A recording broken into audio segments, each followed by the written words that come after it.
पुराण की कथा कहती है कि जितनी बार पंडरीनाथ हरिविठल अपने भक्तों के लिए दर्शन देने के लिए प्रकट हुए, उससे भी अधिक अपने भक्तों के कल्याण के लिए देवाधिदेव महादेव इस पंढरपुर की पवित्र भूमि पर प्रकट हुए। गंगा जी का जल, यमुना जी का जल, सरयू जी का जल, पवित्र पवित्र जितने भी संसार के जल हैं, नदियों के, सरोवर के, कुंड के जल हैं, उसमें एक जल की पवित्रता चंद्रभागा नदी के जल की भी है।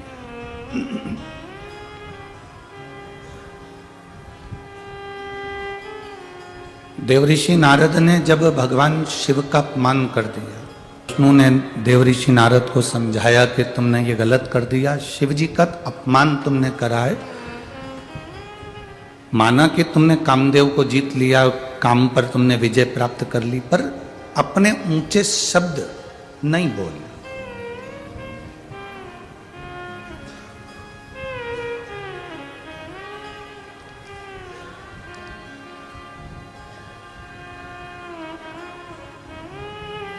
एक बात बहुत अच्छी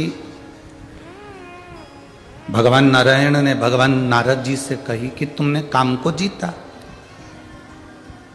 तब ये बात तुम्हें अपने अंदर रख लेना थी, तुम्हें शंकर जी को नीचे नहीं दिखाना था कि तुमने काम को नहीं जीता, मैंने काम को जीत लिया। दुनिया को मन में मत भरो, ये शिव महापुराण की कथा कहती है। जनाभाई नामदेव जी महाराज की दासी कहती थी अपने आप को। जनाबाई की माता जी करुण और उनके पिता दमा, दोनों के अलग अलग भाव थे। जनाबाई की माता शंकर भगवान को जल चढ़ाए बिना रहती नहीं थी, और जनाबाई के पिता दमाजी भगवान हरिविठल का नाम लिए बिना रहते नहीं थे। जरा विचार करिएगा, आप जरा अपनी बुद्धि में इस कथा को उतारिएगा। जरूरी नहीं है कि तुम्हारे घर के सभी सदस्य शंकर जी को जल चढ़ाएंगे, जरूरी नहीं कि तुम्हारे घर के सभी लोग भगवान शिव को मानेंगे, और जरूरी नहीं कि पूरे घर के लोग राम जी को मानेंगे, विठ्ठल को मानेंगे, कृष्ण को मानेंगे, या दुर्गा जी को मानेंगे, या देवता जी को मानेंगे। उसकी जहां रुचि होगी वो उसको मानेगा। जब भीतर से भाव प्रकट होता है तो परमात्मा स्वयं आकर व्यवस्था करता है।